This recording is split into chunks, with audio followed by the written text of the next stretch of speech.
Xin chào tất cả các bạn với kênh của mình là Tí Cả Kinh. Đây là con xe của mình.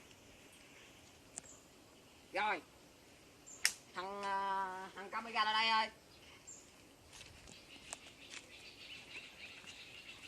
Đây cái nhông này các bạn. Hồi trước có người nói là xe mình là nếu mà quay làm trực tiếp và chạy không nổi, mình theo lời hứa các bạn luôn, mình chơi hai nhông luôn nè. Đây, qua đây. Đây. Chạy là siêu bốc nha, chút xíu mình cắt xuống test cho các bạn coi. Đây. Chừng trống gung lại đó các bạn. Các bạn hỏi mình cái giá tiền cái xe mình độ gần 200 triệu nha các bạn. 200 triệu. Đây. Tay ga Domino. Rồi. Quay vậy thôi.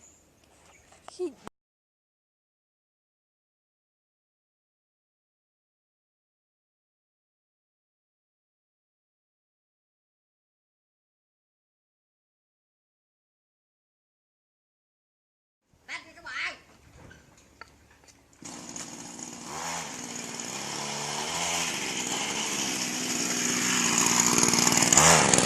Có một hình niên ốc chó ở trên trển kìa các bạn.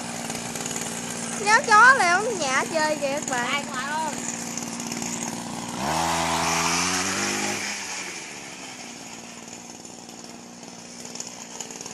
Đút lớp chơi ơi. Tới thằng đút lớp. Đẹp mẹ mày. Đút lớp nè. Dành cho đốc đó cho các bạn thôi.